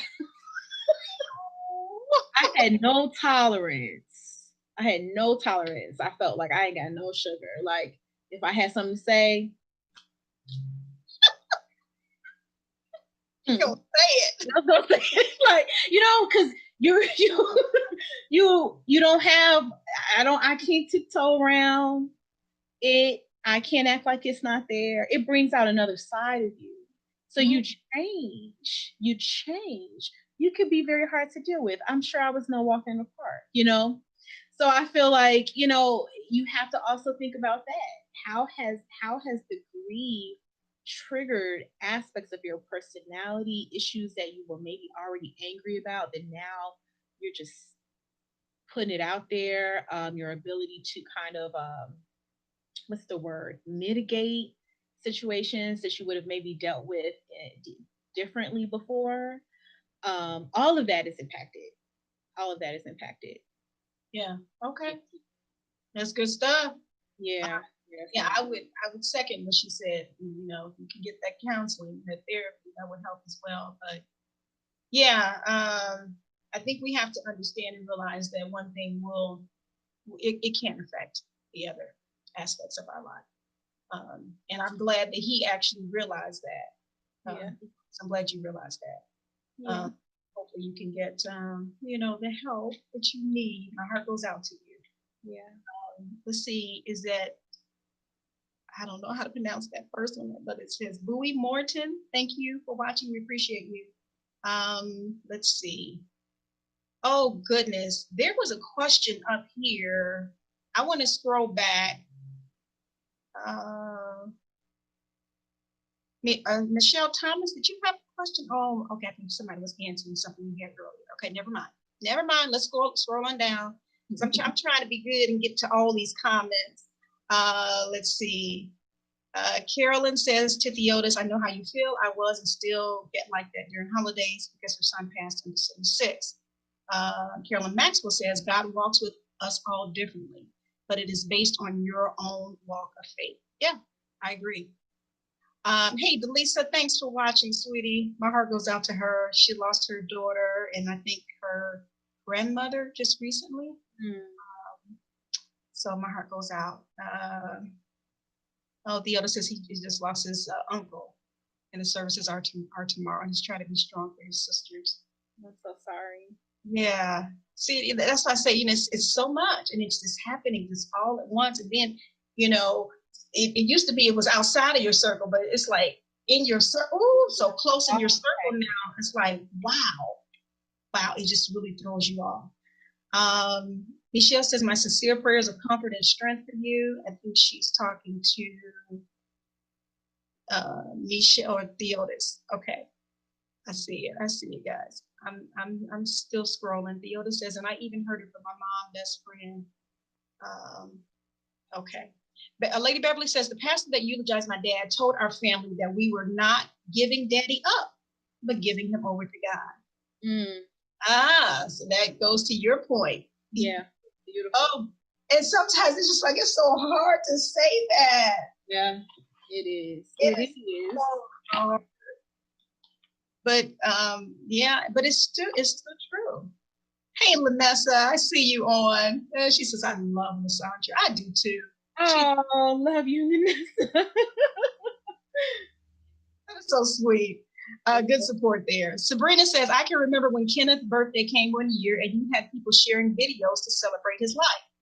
It was so powerful, and he was able to receive his flowers while he was here. Oh, wow. Oh, gosh, yeah. I can't believe she brought that up. That was his last birthday, right? Of all, I didn't know that was going to be. That was his last birthday here. That was when he turned 35. To be honest, he was the kind of person who didn't want a lot of attention on him. And so it was a surprise. I didn't tell him we were doing this because he would have been like, stop. Can you please stop doing that? Right. Surprise. And I just wanted to have everyone who wanted to participate to record a video. And so we had a Facebook, I just called it like a Facebook birthday party, where we flooded his timeline with video tributes throughout the day on his 35th birthday.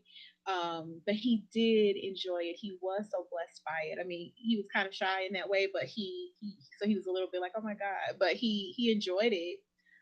He wrote me like an email later and mentioned it and said how much that meant to him. Mm-hmm. So God is so good. I felt like that was a divine moment of closure. Okay. That, you know, almost like I felt like the idea had to come from the Lord, because I had not done that before. So, and I had no idea that would have been his last birthday. So yeah, that was December 2016, and then he passed the following year. Yeah. Oh, wow. Yeah, that was definitely God ordered. It was, because you think about it, 35, people don't normally have like birthday parties like that. Oh, yeah. On the, 40th or 30th, yeah. Yeah. So, oh, wow. Well, I'm glad you got a chance to do that. And like you said, he was pleased. So thanks for bringing that point up, Sabrina. Thank you, Sabrina. Michelle says, someone told me to just let her rest when expressing my longing to talk to my mom one more time. Expressing, I understand, is in quotes, is a simple way to let someone know you're present when they are sharing their grief. Okay. What do you say to those people that tell you to just let them rest? I'm sorry, I didn't mean to make that look. Because she's. Here's what I say. Here's my advice around grief. I have a YouTube video. You guys go watch it, because I thought it was funny. But on Grace and Grief on YouTube, I talk about the holiday blues. And although it's a heavy topic, I actually was talking about how I had to. I was laughing at myself at all the stuff I had done. And my advice at the end of the video was just like, look, you do whatever you need to do. Care what you gotta do. I love it. You better do what you gotta do. I talked about how I had taken there was a huge poster of Kenneth that we had for the funeral. I kept it. It's a gigantic poster. I kept it. So on the Thanksgiving, the first Thanksgiving was 4 weeks after the funeral. So I just was at my family's house. But the second Thanksgiving, I took that poster, propped it up in the living room while I cooked, because this was his favorite holiday. And I said, no, I need to see him in order to get through it. So I was cooking and stirring stuff and talking to him like, hey. Hey, whatever works. Whatever. I mean, it was funny to me. I was tickled at myself. I thought I was laughing at myself, but at the same time trying to cope through the holiday. And I just said, you guys got to do whatever you got to do. If you got to write a poem, do a tribute, talk to the person, go to the cemetery, buy yourself a teddy bear, sing a song, tell a story. I don't care what you Do it. Do it. Don't let anybody tell you not to do it. Beautiful. Beautiful. I love it. I say talk to the people. Do what you got to do. Yeah. Yeah. It'd be your form of therapy too. Yes. That's good. Thank you for telling that or sharing that with us. Benita is on. Let's see. Michelle says, beautiful way of looking at it. Lisandra, thank you for sharing. Lady Beverly says, another thing that helped me was the perfect timing of God, the actual day and timing of her dad's transition. Wow. Okay. Yeah. Sometimes that can help you get through as well. Yeah. Kind of look at, everything, how they were aligned and how God, had everything under control that entire I say for me, I was in graduate school. I had just graduated in May 2017. He passed in October. I say the same thing. If it had been any later, if I either started the program later or he had passed any earlier, I don't think I would have finished it. So I felt the same way. Like this was, you know what I mean? It was almost like God knew this can't happen before this moment. This can't happen after this moment, or else, there were certain things I felt like I would have been able to follow through on. Wow, that's great. They said they're taking notes. You're giving good advice. So thank you. Annette Little is on. Hey, namesake. Let's see here.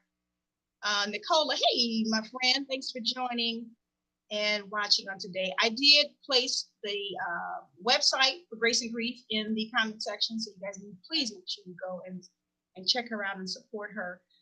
Ava had a question. What would you say to those who live with the fear of losing their husband or wife, especially in this COVID-19 pandemic?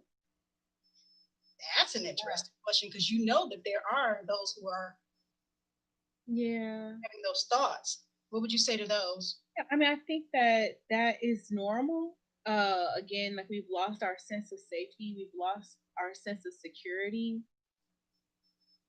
We don't want to be tormented by fear, because fear has torment. So I think it is one of those situations where, just like in everyday, we're all trying to take the necessary precautions to stay safe, to wear a mask, to keep our hands clean, to not be out if we don't need to be out. If you're doing all of those things, I think outside of that is casting those cares upon the Lord, praying for protection. We can't control everything. None of us can. I mean, anything can happen at any day. So we really have to take the fear and put it in God's hands. I think journaling can be helpful, writing about it, praying about it, talking to a counselor, like dealing with it, but not, we don't want to be tormented in a state of fear in our daily lives. It's hard. It's harder right now than it normally would be. So, yeah. Oh, that's good stuff. All right. Hopefully that answered your question, Ava. Thank you for asking that. Let's see here. A comment here. Hey, Prophetess Street. She says, praise the Lord. This has helped me. I found my son on the floor last September. Didn't get a chance to say goodbye. Really don't know what really happened. Just had seen him the day before, so he was doing good. She says she misses him so much. It's been still a whole lot for her. They were very close. Prophetess Street, I remember when your son passed. My heart goes out to you, and I can only imagine not being able to say goodbye to your loved one. That's traumatic in and of itself. Lady Beverly says God provides those moments of divine closure before our loved ones depart. I had some of those moments with my dad, and she's very grateful. Yeah. And Lady Beverly says, when you talked about your, setting the picture up and talking to your husband while you were cooking that first holiday, she says, that's my mom and mother-in-law. They talk to their husbands every day. Hey, I keep saying, whatever gets you through, listen, I mean, you got to do. Don't think you're crazy, because you're not. You're not crazy. You got to do. Because guess what? I can't be right there to help you, every other day, and you need to sit and, hey, Kenneth, what these kids did today? Gosh, you listen. Sometimes you got to go there. So I get that. I'm in favor of all that. I just want to say to Prophetess Street, praise the Lord to you. I'm so sorry to hear about your son. I want to say a year in is so fresh. Anytime we think about a year, we're like, oh, it's been a year. A year when you lose a spouse or a child or parent, anyone, That's early. It's early. It's still very early in the game, or in the process of healing for you. And I just wanted to just also just affirm her in terms of the fact that I know she wasn't able to say goodbye, but you were a good mom for all that time, and you were close, and you had invested into your son all his life. So you said it in the way you treated him down through those years. You had already said it, and I'm sure he knew. So I think it's also we need to just know that it brings comfort. It helps us get through. He knew because you had already said it. You know, I had to often, remind myself. My husband told me one time, you've been a wonderful wife to me, and I would have to tell myself that you're a wonderful wife to him. Because again, I felt like, well, I'm not done loving you. I'm not done loving this person. I'm not done with this. But I had to say, you did all that you could do while he was here. Yeah. That's all you can do. Beautiful. That's a good way to encourage yourself. It really is. It really is. Prophet Street, I hope that helped you. Thank you for addressing her. And you hit it right on the head because she loves her children. Prophet Street loves her children. And that was a hard thing for her to deal with. And he left behind a daughter. So she's, of course, been looking after her granddaughter since then. So um, Deacon Greg, we see you on, and hey, District Missionary Debbie Harris, I see you. Thank you so much. Let's do this as we're wrapping up today. I wanted to ask you about your children and how everything affected them, how they were able to, come through whatever they're dealing with to try and help someone else who may be dealing with a child that's dealing with, a loss in their family. Mm-hmm.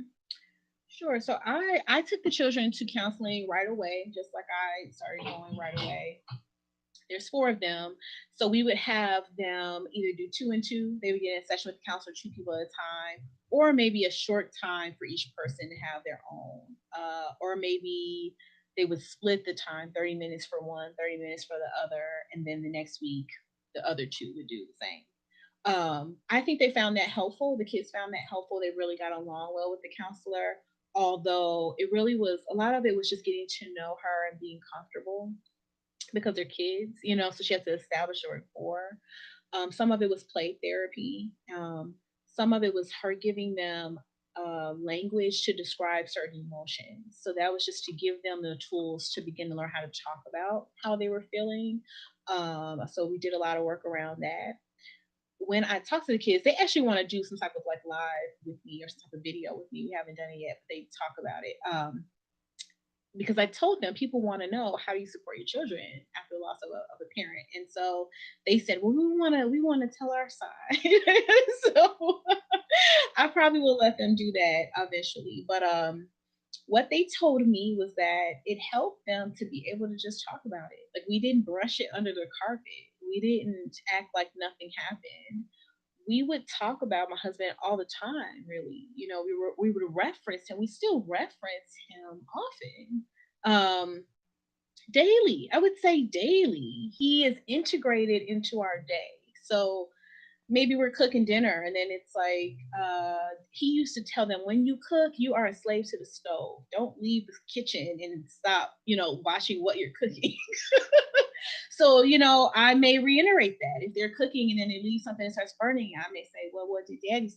Daddy said I was a slave. When I cook I'm a slave to the stove. Okay, we'll get in the kitchen.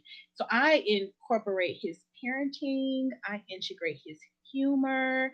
If there's like something funny he did, I was like, remember when he said this, and everyone started laughing, like, oh my god, yeah, then he did this. So we carry him with us. We've integrated him into the family. We also had times where we were just angry. We had a day where everybody screamed. I was like, we need to scream, just scream. Thank you. Like, just scream. You gotta scream. We just gonna scream. Let them scream. Let them be angry. We cried together. We screamed together. We laughed together. They didn't feel inhibited, and I think that's the main thing that they point to that helps them feel as though they were able to or are able to continue to grieve well, or in a way that's healthy.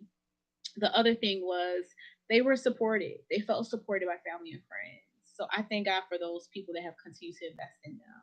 We've had family and friends that have continued to just show up, either to take them to dinner or to come visit with them or to buy them something or go on like little dates with them or take them to Five Below or Target, just to make the investment. That has meant a lot to them. So I think the family and the friends, the village, just the village means the world. It takes a village to raise a child, especially one that's lost a parent. Is huge. Um, yeah, those are some of the main things. Oh, I love it. I love it. That's beautiful though, because what we have to understand is that our babies, the children, they have feelings too. Yeah. They do. And so it's not, we don't want to dismiss it. Yeah. And sometimes it could be easy. You're dealing with your own, feelings about it, your own grief, or what have you. Sometimes people can maybe, not necessarily think that their feelings mean anything, but it does. Mm-hmm.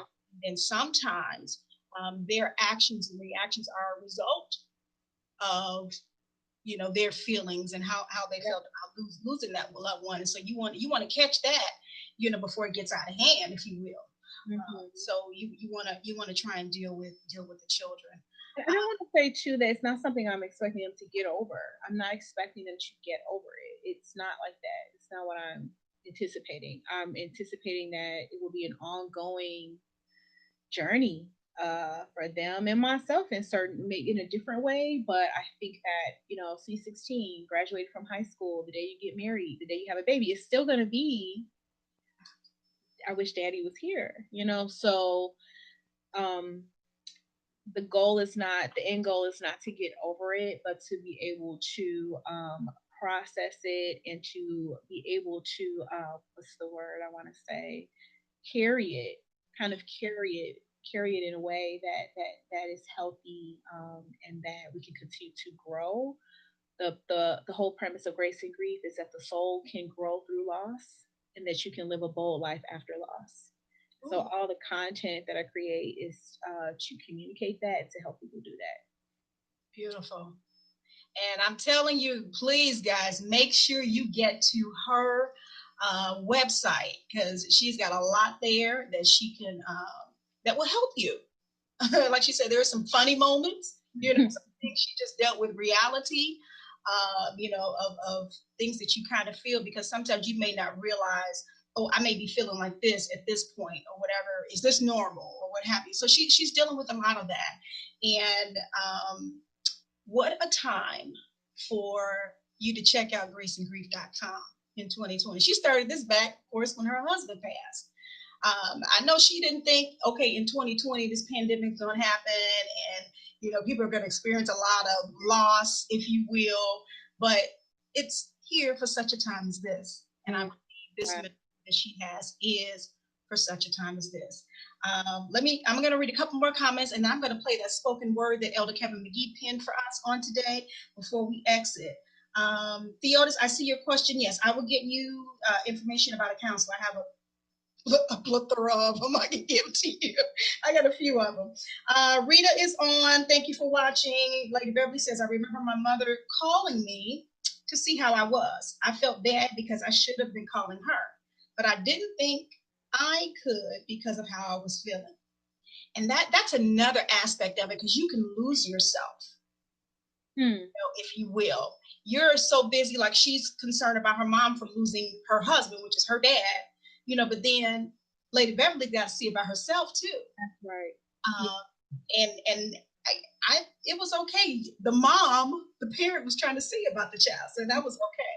But I understand what you're saying, Lady Beverly. She's a strong woman too, so that's probably something she had to deal with, as well.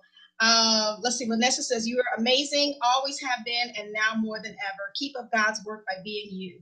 I know that your husband is proud and overjoyed to have you as a wife. Probably 31 fully. Vanessa, you're going to make me cry. My goodness. Break us down.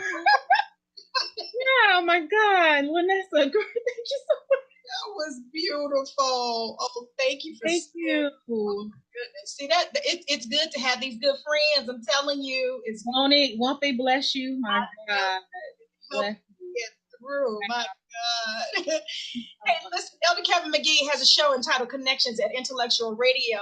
A shout out to my producer, Earl Winfrey. He has my audio portion of today's segment on my YouTube channel, Get Caught in the Net, and also on intellectualradio.com. So I'm going to play this spoken word. You guys let me know if you can hear it, and I hope you can be blessed by it.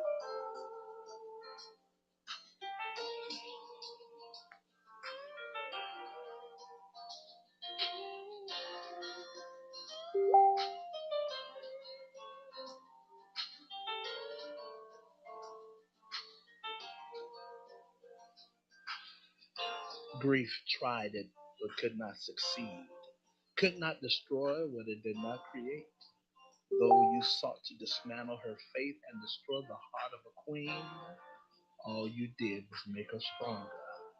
You wanted her to give up on life, but instead you caused her to take charge and embrace grace.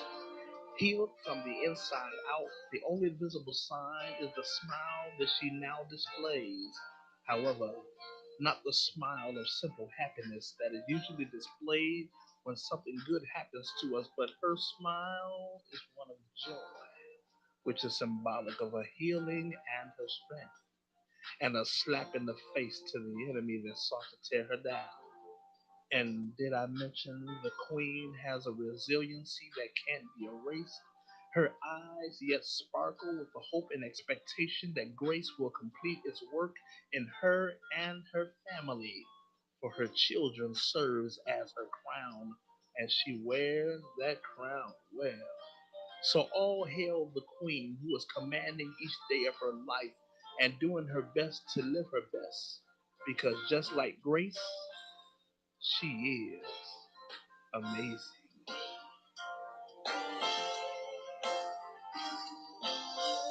Wow. Ow. Love that. I love it. You was talking about you, Queen. That's gonna really make me cry. My God. Thank you so much. Thank you for that. That was beautiful. And I love that song. I love that song. Amazing. Yeah, yeah. Wow. Thank you. And I believe it summed you up perfectly. It really did. I admire you, and I appreciate what God is doing through you.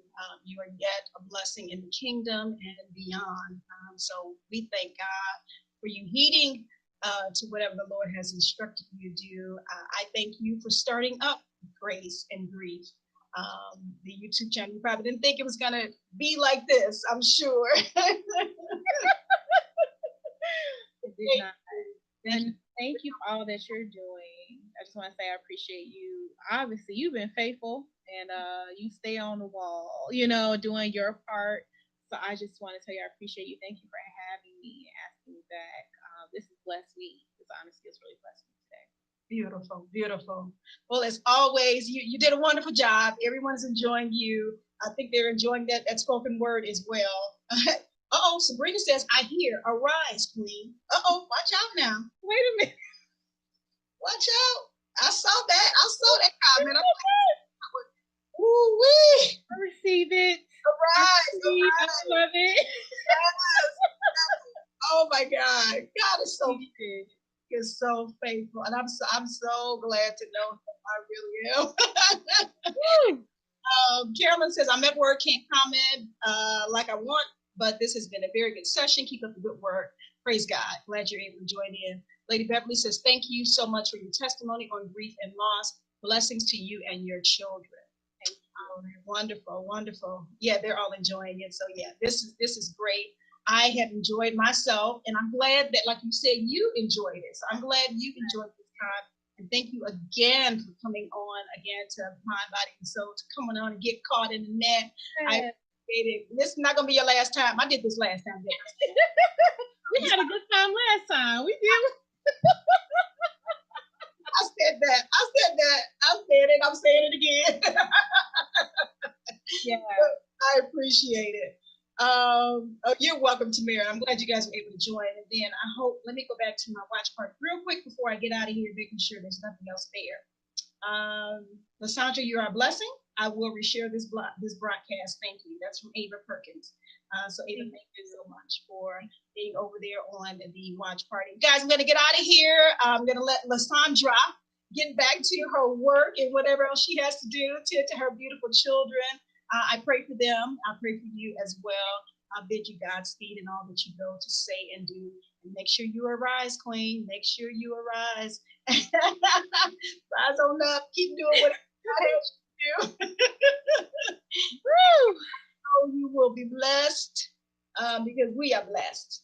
So whatever God gives you, you continue giving it out to help other people. So, all right, guys, make sure you go to my website, getcaughtinunnetradio.com. You can go there to hear past shows, upcoming shows, anything you want to do to try to keep up with us so that you can get caught in the net.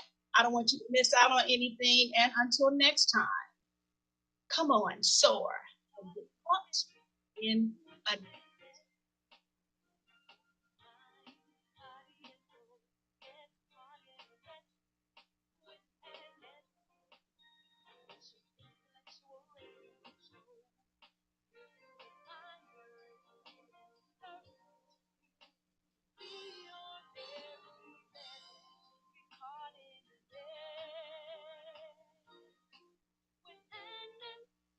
All right, guys, you know what I tell you at the end of every broadcast? Make sure you wash your hands, wear your masks, stay safe, and we will see you soon. Peace.